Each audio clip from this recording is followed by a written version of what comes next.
Hello అండి. మనం first పార్ట్‌లో చూసాం కదా! రింగ్ కంప్లీట్ చేసాం కదా! ఇప్పుడు నెక్స్ట్ సెకండ్ పార్ట్‌లోకి వెళ్తున్నాము. అంటే సెకండ్ లైన్ క్రోషియాట్ అనమాట. మనం ఏదైతే ఫస్ట్ కంప్లీట్ చేసుకున్నామో రింగ్ చుట్టూ అది ఎక్కడైతే మనం గమ్ అప్లై చేసామో అక్కడ నాట్ వేసాం కదా! దాన్ని బ్యాక్ సైడ్ తిప్పుకొని ఆ ఫస్ట్ హోల్లో ఇంచి నీడిల్ని పైకి లేపి నాట్ వేసుకోవాలి. సేమ్ అట్లానే సెకండ్ క్రోషియాట్ కూడా మొత్తం రింగ్ అంతా నాట్ వేసుకుంటా రావాలి. మీకు ఫస్ట్ రింగ్ కంటే సెకండ్ వేసే రింగ్స్ నాట్ ఈజీ అవుతుంది. చూడండి అట్లా కంటిన్యూ చేసుకుంటా రావాలి. మనం లీవ్ చేయకూడదు. హోల్స్ మనకు కనిపిస్తాయి. ఆ హోల్స్లో నుంచి చక్కగా నాట్ వేసుకుంటా రావాలి. ఇక్కడ నాకు థ్రెడ్ కొంచెం నాట్ పడింది. నేను దాన్ని అడ్జస్ట్ చేసుకుని మళ్ళీ కంటిన్యూ చేస్తాను. చూడండి అట్లా నాట్ వేసుకుంటా రావాలి. స్లోగా చేసుకోండి, ఫాస్ట్ వద్దు. ఫాస్ట్ చేసుకుంటే మీకైతే చిక్కులు పడిపోతాయి ఫాస్ట్గా చేసుకుంటే. అట్లా స్లోగా not one by one whole అంతా మళ్ళీ బ్యాక్ సైడ్ తిప్పుకోండి. నాకు అక్కడ కంప్లీట్ అయిపోయింది సెకండ్ రౌండ్. కంటిన్యూ చేస్తున్నాను చూడండి. మళ్ళీ అక్కడి నుంచి అట్లా నాట్ వేసుకుంటా ఒక వన్ బై వన్ నాట్ వేసుకుంటా రావాలి. చాలా నీట్గా ఉంటుంది ఫ్రెండ్స్ ఇది వర్క్. అయితే మొత్తం రింగ్ అంతా వెయ్యం మనము. సెకండ్ థర్డ్ అవి ఏం చేస్తామంటే పైన కొంచెం గ్యాప్ అయితే ఉంచుకుంటాం.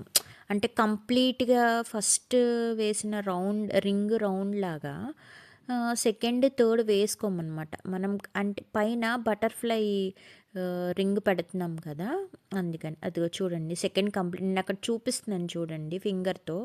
ఆ గ్యాప్ అయితే ఉంచుకున్నాను నేను కొంచెం గ్యాప్ ఉంచుకుని మళ్ళీ రింగ్ని రివర్స్ తిప్పుకోవాలి.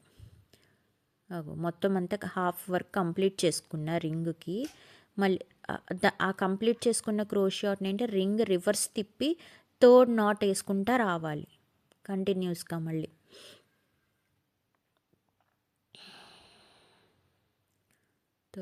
థర్డ్ నాట్ వేసుకుంటా నీట్గా రావాలి.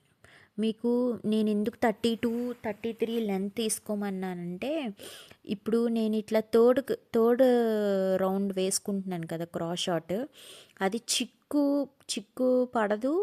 అట్ ద సేమ్ టైం ఏంటంటే మనకి మళ్ళీ వేరే థ్రెడ్ ఎక్కించుకోకుండా మనకి సేమ్ థ్రెడ్డే సరిపోతుంది అనమాట. మళ్ళీ 7 స్టాండర్స్ ఆఫ్ థ్రెడ్ తీసుకుని మళ్ళీ ఎక్కించుకుని నీడిల్లోకి అట్లా ఏం లేకుండా కంటిన్యూస్గా కుట్టేసుకోవచ్చు అనమాట మనం. మళ్ళీ అక్కడ డ్రాప్ అయిపోయింది అనుకో, మళ్ళీ మనం కట్ చేసి మళ్ళీ పేస్ట్ చేసుకోవాలి. ఇంకో నేను అక్కడ చూపిస్తున్నాను చూడండి మీకు 1 2 3 రింగ్స్ 3 టైమ్స్ తిప్పేసుకున్నాను నేను.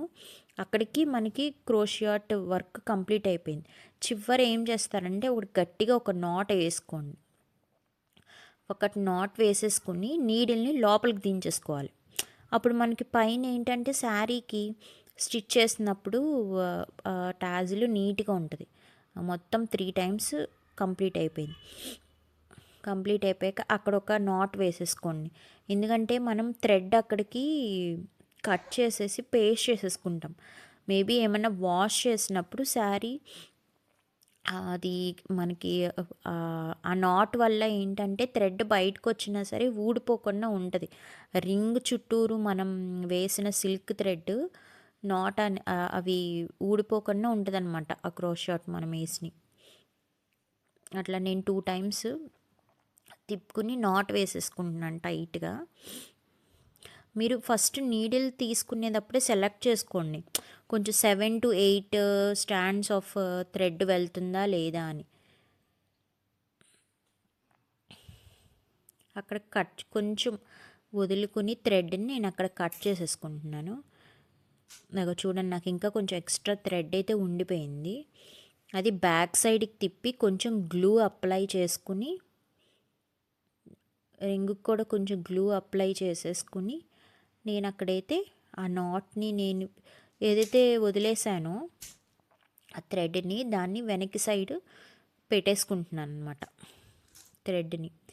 మీరు గట్టిగా 2 టైమ్స్ నాట్ వేశారు కాబట్టి మీకు ఆ భయం అయితే ఉండదు, పోతుంది ఊడిపోతుంది అనేది ఉండదు. అలా చక్కగా నీట్గా వెనక్కి అట్లా పేస్ట్ చేసేసుకుంటాం అనమాట.